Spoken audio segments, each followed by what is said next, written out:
So let us start our class, student. Very important chapter we are start reviewing. इसको मैं review क्यों लिख रहा हूँ, क्योंकि आपने already PYL means PYL videos means आपने already previous year lecture videos इस चैप्टर की अटेंड ऑलमोस्ट काफी हद तक कर ली हैं, और जो बची हैं बाद में आप कर लोगे। तो उसके अंदर आप मान के चलें कि चैप्टर एक बार तो आपको पूरा आ ही गया है। सेकंड टाइम रिव्यू करने का मतलब है कि मैं कंफर्मेशन करूंगा कि मेरे सेटिस्फेक्शन लेवल के हिसाब से आपको आया है कि नहीं आया। इसको बात समझ आइए, रिव्यू क्लास का मतलब क्या होता है। This is a new method I have developed for my students, और इसके बहुत ही यूनिक रिजल्ट्स हैं, ठीक है। और वही उम्मीद हम आपके बैच से भी करते हैं कि आप लोग भी बहुत ही यूनिक रिजल्ट देंगे इस मेथड के थ्रू, ठीक है। उसके बाद हम इस मेथड को पेटेंट करवाएंगे, हु विल एग्री। आपके रिजल्ट पर डिपेंड करता है।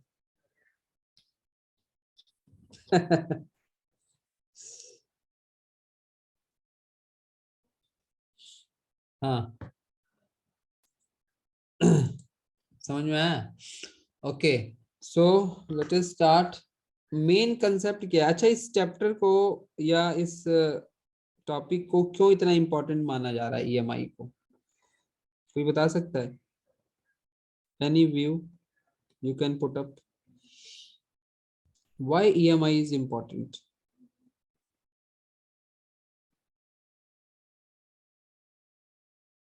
इसका जवाब क्योंकि जो बेसिक नीड है हमारी इलेक्ट्रिसिटी बनाने की, वही ये फुलफिल कर रहा है।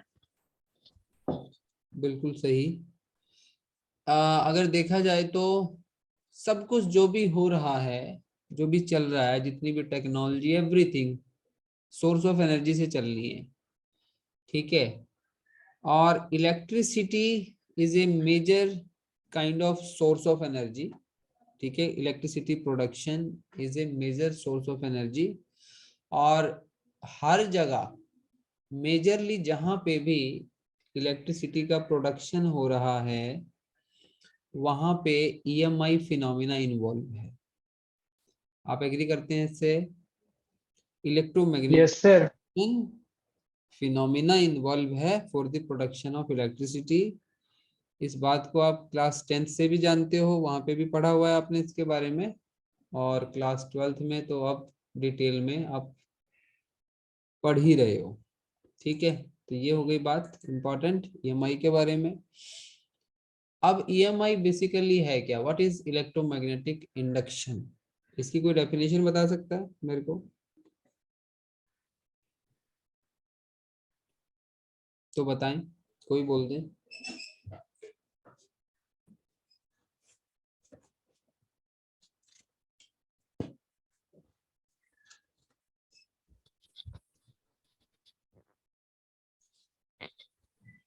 Sir, current generated due to change in flux. Yes, ठीक है। क्या है ये? एक फिनोमिनन है, फिनोमिनन ऑफ इंड्यूसिंग EMF और करंट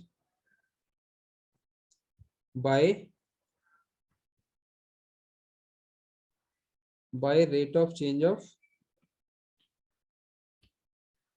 मैग्नेटिक फ्लक्स, ऐसा कह सकते हैं। Yes. Yes sir. तो ये EMI एक फिनोमिना है। कैसी फिनोमिना है? इसमें क्या होता है, EMF और करंट दोनों एक दूसरे के लिए क्या है? अगर EMF है तो करंट है, अगर करंट है तो EMF के कारण ही है, ऐसा कुछ मान लें। इसमें वर्ड यस सर। इसमें हम लोग एक वर्ड यूज कर रहे हैं भाई, इंड्यूसिंग। इंड्यूसिंग क्या हो गया? जनरेट करने की बात हो रही है ना। और Yes, sir. ये सारा इंड्यूसिंग और जनरेशन कब होना है, कैसे होना है? जब rate of change of magnetic flux वहां पे इन्वॉल्व है। तो ये हो गया इसका सिंपल सा डेफिनेशन है। अब इसके अंदर हम लोग और एक बात कर सकते हैं। अभी तक अगर आपसे कहा जाए कि एक कॉइल है आपके पास और इस कॉइल में हम चाहते हैं कि इसके अंदर करंट हमें पास करना है, so what method we have to pass a current in this coil? क्या मेथड है? टू सर एक अटैच एक बैटरी लगा दो। सोर्स ऑफ एनर्जी, है ना, to attach a source of energy. this source of energy can be a battery or cell। एक तो ये तरीका है, बैटरी या सेल हो सकता है। और यस, जैसे ही आप बैटरी और सेल लगा देंगे क्या हो जाएगा? करंट फ्लो करने लग जाएगा सर, करंट फ्लो। इसके अंदर करंट फ्लो कर जाएगा। ठीक है। अच्छा, और कोई तरीका बता सकते हो इसमें मुझे कि बैटरी और सेल के अलावा भी सर एक तरीका है जिससे हम लोग इसके अंदर करंट पास कर सकते हैं? वो बच्चा हैंड रेज करे जो सर बता सके। हैंड रेज करो पहले।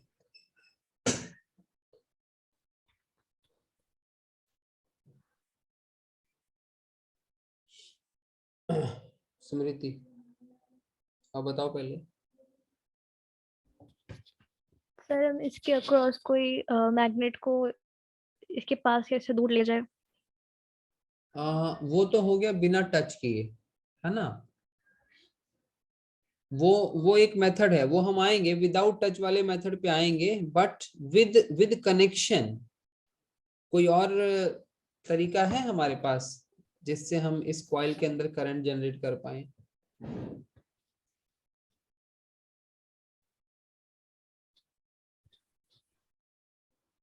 प्लीज तुम बताओ। इलेक्ट्रिक फील्ड पैदा करके नहीं सकते, पोटेंशियल डिफरेंस क्रिएट हो जाएगा तो हम्म, यहाँ पे दो वो करके इलेक्ट्रिक फील्ड पैदा कर देंगे वहाँ पे, तो पोटेंशियल डिफरेंस क्रिएट हो जाएगा। आप कह रहे हो कि क्या करें, इलेक्ट्रिकल फील्ड अप्लाई कर दें, ये कह रहे हो? Yes sir. देख लेते हैं, टेस्ट कर लेते हैं इस मेथड को। हमारे पास ये कॉइल है,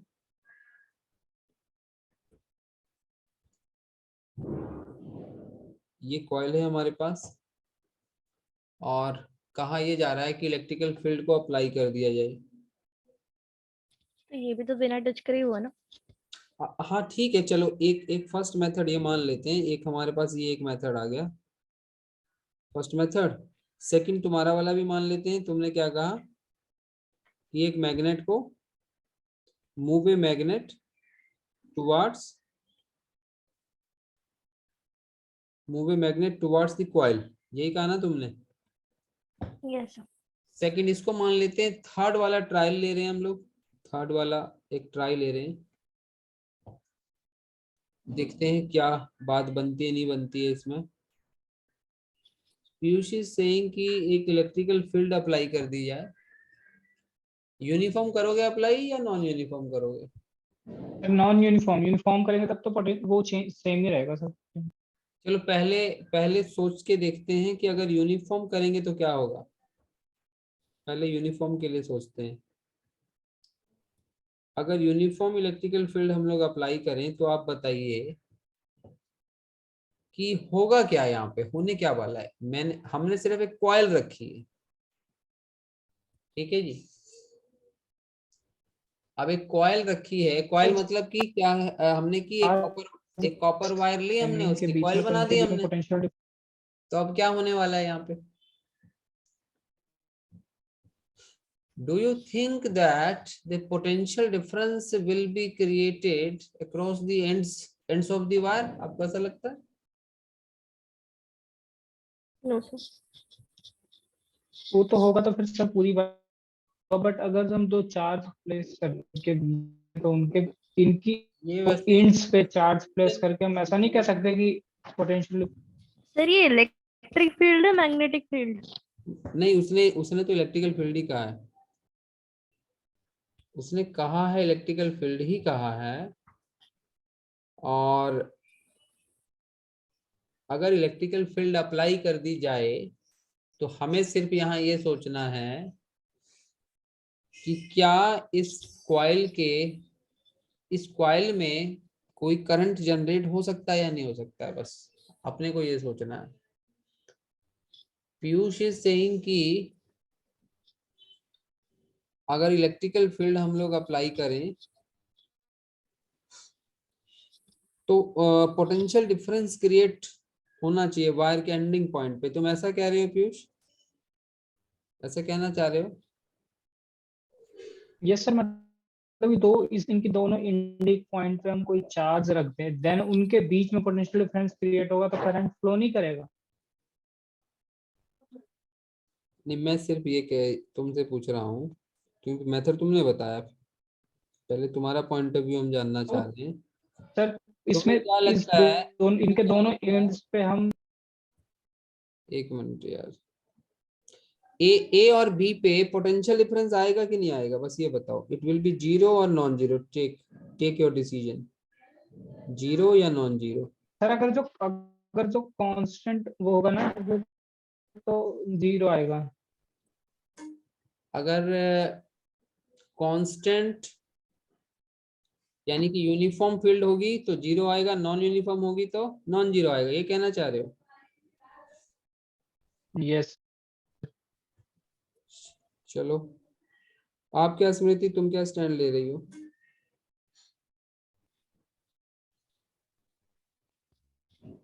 सर पोटेंशियल डिफरेंस तो क्रिएट होगा। ये क्रिएट होगा, क्यों, ऐसा क्यों हम माने? वायर में पोटेंशियल डिफरेंस क्यों क्रिएट होगा, ऐसा क्यों माने?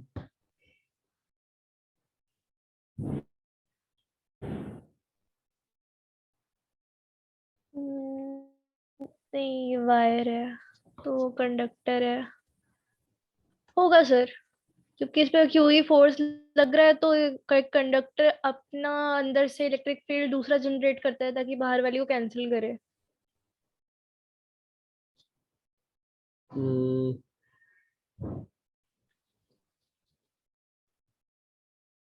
वैसे सिचुएशन बड़ी अच्छी क्रिएट करी है पीयूष ने, थिंकिंग सिचुएशन है, दिमाग इसमें लगेगा तो आप उतना फिजिक्स को डेवलप कर पाएंगे।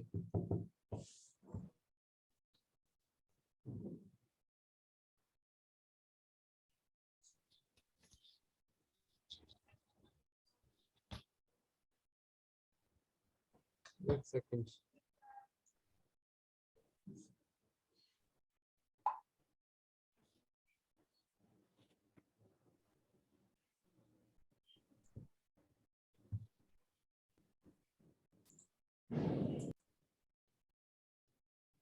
Let us continue. तो अभी हम लोग बात कर रहे हैं, स्मृति तुम्हारा स्टैंड क्या है अभी, बताओ। पीयूष का तो ये है। Yes sir, not equal to zero होगी।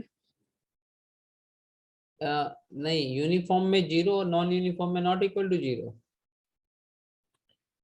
एक सेकेंड सर, दोनों में ही नॉन जीरो होगी। दोनों में ही नॉन जीरो होगी। आपकी ना ये क्वालिटी आपको अलग करती है दूसरों से, जो आप स्टैंड जो है वो अपने हिसाब से लेते हो। दूसरा क्या कह रहा है, ये अफेक्ट कम होता है, ये बहुत अच्छी क्वालिटी है। ठीक है, पहली चीज, दूसरों के रिजल्ट से हमारे रिजल्ट अफेक्ट नहीं होने चाहिए, हमें अपने हिसाब से सोचना है कभी भी। तो आप ये कह रहे हो कि दोनों ही केस में क्या होगा, नॉन जीरो, यस सर। यही बोला ना? Uniform field, non uniform field. अब अगर ये बता पाए, जो मेरा बेसिक क्वेश्चन यही था कि वायर के एंडिंग पॉइंट्स में नॉन जीरो पोटेंशियल डिफरेंस क्यों आएगा, अगर ये आपसे पूछा जाए। सर बिकॉज क्योंकि हमारा कंडक्टर के अंदर हमारे एक इलेक्ट्रिक फील्ड इंड्यूस होता है बाहर वाले के ऑपोजिट, तो अगर अंदर नॉन जीरो इलेक्ट्रिक फील्ड है तो पोटेंशियल डिफरेंस हमारा जीरो तो नहीं हो सकता, क्योंकि पोटेंशियल डिफरेंस सेम तब होता है जब हमारी इलेक्ट्रिक फील्ड जीरो हो। बट इसमें जब कुछ ना कुछ होगी तो मतलब उसमें डिफरेंस तो होगा कुछ। ओके, अब देखो, अब आप याद कर लीजिए आपने क्या पढ़ा है पीछे, कि अगर एक हमारे पास अप्लाइड फील्ड हो और उसमें हम एक मेटल डाल दें तो क्या होगा। वो टॉपिक था पोलराइजेशन वाला, याद है। Yes sir. तो मेटल वाले में क्या होता है, मेटल वाले में the metal is having a rich of electrons, rich of free electrons, ये प्रॉपर्टी है मेटल की, yes sir. Having rich of free electrons. तो इस प्रॉपर्टी की वजह से, इस प्रॉपर्टी की वजह से जो इसके इलेक्ट्रॉन्स होंगे वो सारे किस तरफ शिफ्ट हो जाएंगे, इस तरफ शिफ्ट हो जाएंगे। Left side. और यस सर। इसके दूसरे एंडिंग में पॉजिटिव आ जाएगा due to deficiency of electrons. और अप्लाइड फील्ड, अप्लाइड फील्ड है अगर हमारी ई नॉट, तो जो इंड्यूस्ड फील्ड है अंदर, वो मेटल्स के केस में इतनी स्ट्रांग रहती है, अप्लाइड के इक्वल होती है, जानते हो ये बात।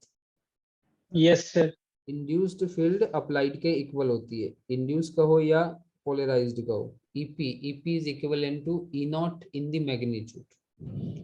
तो अंदर जो हमारी फील्ड है इक्वल एंड ऑपोजिट होके कैंसिल हो गई, तो नेट फील्ड इनसाइड कितनी बन गई, नेट आपकी जीरो हो गई ना मेटल के अंदर। याद आया ये, इतनी बात पे आप एग्री करते हैं कि नहीं, हैंड्रेस दें। Yes sir. Yes sir. अब इसी नॉलेज को हमें यहाँ इस्तेमाल करना है। इसी नॉलेज को अगर हम यहाँ इस्तेमाल करें तो क्या हुआ होगा, अगर इन्हीं इन्हीं पोजीशंस की अगर हम बात करें, तो जो इलेक्ट्रॉन्स हैं वो शिफ्टिंग कहाँ लेंगे, किस तरफ को शिफ्टिंग लेंगे। अगर आप इसको बिल्कुल ही बहुत ही माइक्रोस्कोपिक लेवल पे देखने की कोशिश करोगे, तो जो यहाँ जो इलेक्ट्रॉन होगा इसका अवेलेबल, मान लीजिए यहाँ एक इलेक्ट्रॉन अवेलेबल होगा, तो वो इलेक्ट्रॉन वो कहाँ शिफ्टिंग करेगा, किस तरफ शिफ्टिंग मारेगा, ए पे। है ना। तो वो इस तरफ को, वो लेफ्ट की तरफ शिफ्ट मारने की कोशिश करेगा। तो अगर अगर इलेक्ट्रॉन्स का ही शिफ्टिंग स्टार्ट हो गया, so that shifting already produce current, इसी को तो करंट कहते हैं। तो अगर कोई पूछे कि क्या भाई इतने इतने पोर्शन में करंट माना जा सकता है, तो क्यों नहीं माना जा सकता। जो सिचुएशन हमने समझी है उसके हिसाब से ये इलेक्ट्रॉन अगर यहाँ से यहाँ फ्लो हो रहा है, तो उतनी देर के लिए करंट फ्लो तो माना जा ही सकता है। वो लग रही, ठीक है ना। तो इस तरीके से अगर हम सोच रहे हैं तो कोई हमें दिक्कत नहीं। ये हुआ बहुत बेसिक तरीके से सोचना हुआ। ये आप लोग पता नहीं कैसे क्या तरीके से सोच रहे हो, ये तरीका ज्यादा बेटर है सोचना। समझ आ गया। Yes sir. हाँ, तो इस चीज को हटा दो, इसमें जाने की जरूरत नहीं है। सिंपल दिमाग में क्या रखना है हमें, ये इतनी बात रखनी है कि हाँ, ये थर्ड ट्रायल में हम लोग बहुत थोड़े से टाइम के लिए कामयाब हो सकते हैं। और वो कामयाबी हमें चाहे यूनिफॉर्म फील्ड रखो चाहे नॉन यूनिफॉर्म रखो, और दोनों ही केस में इलेक्ट्रॉन का शिफ्ट तो हो ही जाएगा ना। ठीक है, समझ आ गई।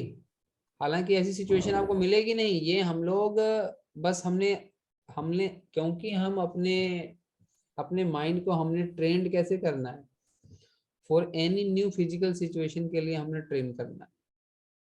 उसी ट्रेनिंग के लिए ये ट्रायल अगर किसी के दिमाग में आया तो हम उसको डिस्कस कर रहे हैं। समझ आ गया पॉइंट? Yes sir. अब इसके अलावा और कोई फोर्थ वे है?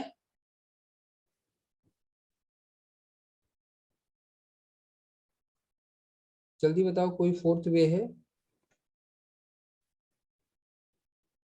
सर इसके साइड में कोई और हम सोलेनॉइड रख के और उसको मूव करें तो? वो तो इक्विवेलेंट टू मैग्नेट ही हो गया ना। As we know the current carrying solenoid is equivalent to magnet. और कोई उसके अलावा?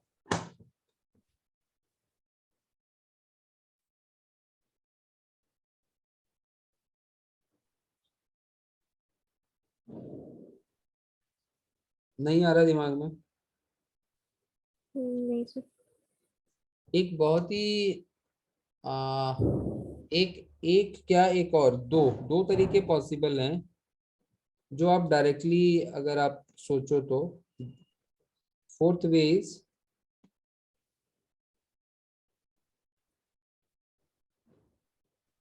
अगर एक कॉइल लेके अगर एक चार्ज्ड कैपेसिटर अगर मैं अटैच कर दूं,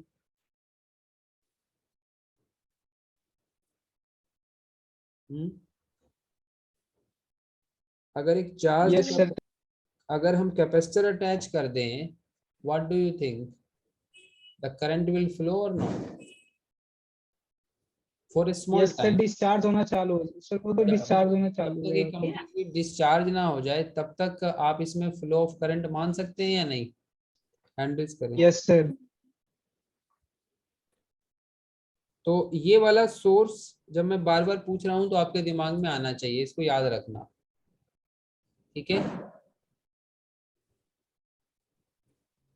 ठीक है। ऐसे ऐसे ही आ, क्या एक सोलिनॉइड एनर्जी स्टोर कर सकता है?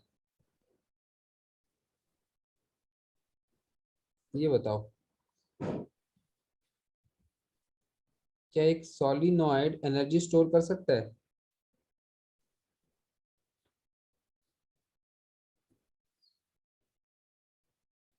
हम्म, ये पढ़ा नहीं आपने? Half half L I yes square, sir. अभी तक पढ़ा है कि नहीं? पढ़े है सर। सर पढ़ा है सर, ये तो इंडक्टेंस है ना यार। पर ये तो आगे जाके आएगा, अभी नहीं पढ़ा आपने। सर मैंने वहां पढ़ लिया सर, हाफ क्लास में तो एल पढ़ ही आई लिया है। स्क्वायर ये आपका शायद इसी चैप्टर में ही आएगा, चैप्टर 6 में ही आएगा। तो ठीक है, इस वाले को हम छोड़ देते हैं फिलहाल। हम दिमाग में ये चार मेथड हम दिमाग में रखेंगे for creating current in A coil.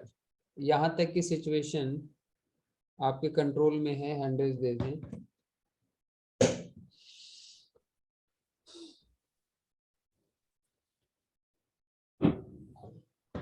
Handles दे स्मृति।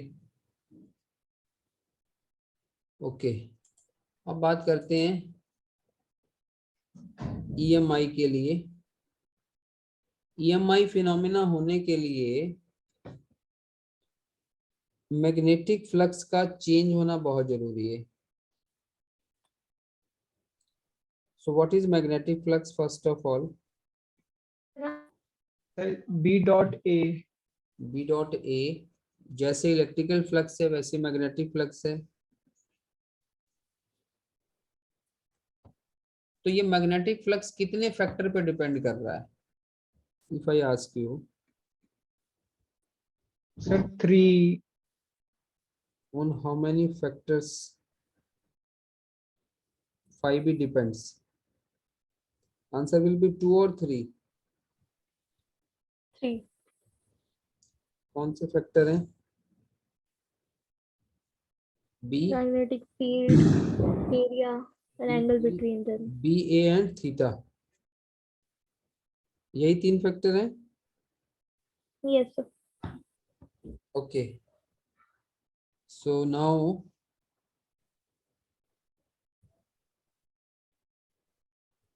अगर मुझे बी चेंज करना है,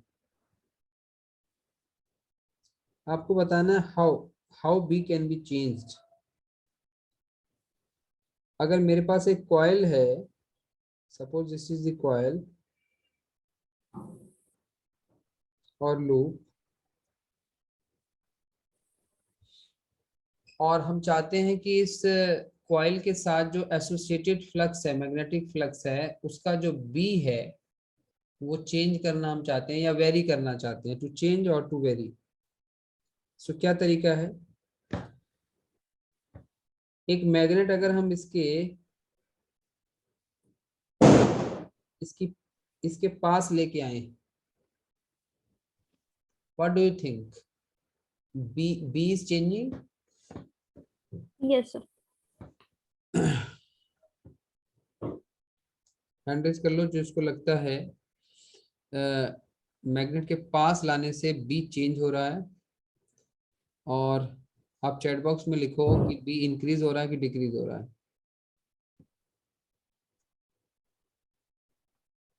बी इंक्रीज हो रहा है कि डिक्रीज हो रहा है, ये जल्दी आंसर करो इन chat box. Smriti saying be increase हो रहा है, व्हाई? अगर पूछे व्हाई तो कैसे बताओगी? क्योंकि बाहर मैग्नेट के अराउंड अगर हम मैग्नेटिक फील्ड लाइंस बनाए तो वो मतलब एकदम पास पास उनके पोल्स के पास होती है, तो जैसे वो उनके बीच में गैप कम होता है तो उनकी स्ट्रेंथ ज्यादा हो जाती है। ठीक है, अब पीयूष ने तो बिल्कुल अलग ही जवाब दे दिया। पीयूष डिक्रीज कैसे होगा? How B is sir decreasing? मैंने वो सोच के दिया कि अगर जो इस पे मैग्नेटिक फील्ड पैदा करे तो फिर ये उस तरह से उसमें मैग्नेटिक फील्ड पैदा होता है कि वो डिक्रीज करता है, वो वाला मेरे ध्यान में आ गया तो वो मैंने लिख दिया। नहीं, इसका बहुत क्लियर वे है। आप लोगों ने एक मैग्नेट की एक्सियल लाइन पे जो फील्ड है वो तो पढ़ी हुई है चैप्टर 5 में। Yes sir. तो उसी लॉजिक के हिसाब से अगर एक्सियल लाइन पे अगर हम फील्ड की बात करें तो आपको याद होना चाहिए B is directly to what? Directly to magnetic moment और इनवर्सली टू आर क्यूब। याद है? याद है कि यस नहीं ये एक्सियल वाला रिजल्ट? तो उसके हिसाब से सीधा आप ये सोच सकते हो ना कि ये जो गैप है ये वाला, if magnet is डिस्टेंस कम होने पे। if magnet is coming nearer to loop then R is decreasing. Agree? If R is yes sir. decreasing then very clearly by inverse relation B should be increase. increase होगा। तो स्मृति तुम्हारा idea भी कि मतलब सही है, पर उस आइडिया में ये भी ऐड कर लो, ठीक है? Yes sir. तो B is increasing, ये तरीका है। अब आपको ये बताना है, अगर मैं एक साउथ एंड को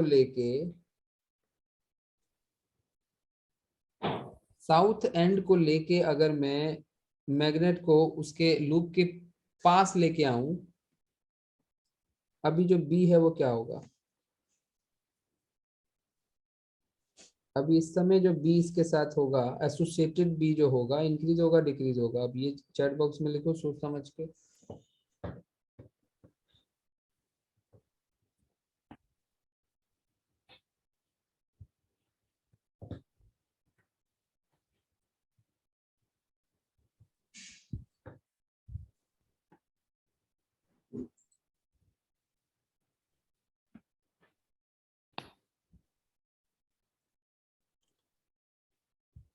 हाँ, एक आंसर मिला मुझे।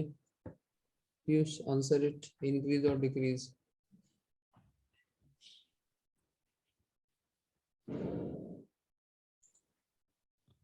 देखो मैग्नेटिक फील्ड का डायरेक्शन तो वही लगाओगे ना जो आप एक मैग्नेट का होता है। यस सर, बट लास्ट वाले से डिफरेंट होगा मतलब। और जो रिलेशन है बी का वो इनवर्सली टू आर क्यूब भी रहेगा, एक्सियल वाला है। Yes sir. तो अगेन अगर हम टुवार्ड्स लूप जा रहे हैं तो आर क्या हो रहा है, डिक्रीज हो रहा है। Yes sir. आर डिक्रीज हो रहा है तो very much clear, inverse relation से ये इंक्रीज ही होगा। तो बी का मैग्नीट्यूड इंक्रीज ही होगा direction wise okay, in the upper case direction is different. वो ठीक है, एकदम क्लियर है वो वाली चीज। सो केस 1 में आपको समझ आ गया कैसे इंक्रीज डिक्रीज है, केस 2 समझ आ गया। केस 3 अगर हम देखें कि इस बार मैं क्या करता हूं, मैग्नेट को मैं फिक्स कर देता हूं,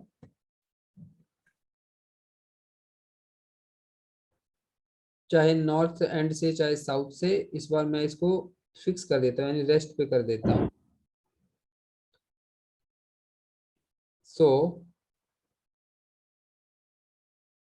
what is B, increase decrease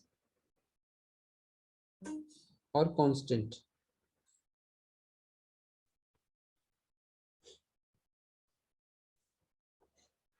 if magnet is at rest, b का क्या स्टेटस रहेगा, इंक्रीज डिक्रीज और कांस्टेंट, राइट? सर इन कांस्टेंट। चैट बॉक्स में लिखो, दोनों ने कांस्टेंट कह दिया। हाँ बहुत क्लियर है क्योंकि आर चेंज नहीं हो रहा, ठीक है। और अगर अगर हम लूप को मूव करेंगे तो क्या होगा, if loop is moving away क्या होगा केस 4 में, सर डिक्रीज होगा फिर। जल्दी ओरल बोल दो क्या होगा, सर डिक्रीज। डिक्रीज होगा। चलो फिर तो समझ आ गया आप लोगों को, समझ आ गया। तो आज इतना ही हम एंड करते हैं, बाकी आप होमवर्क के ऊपर काम करें, ये वाला आगे कंटिन्यू करेंगे नेक्स्ट टाइम। ओके।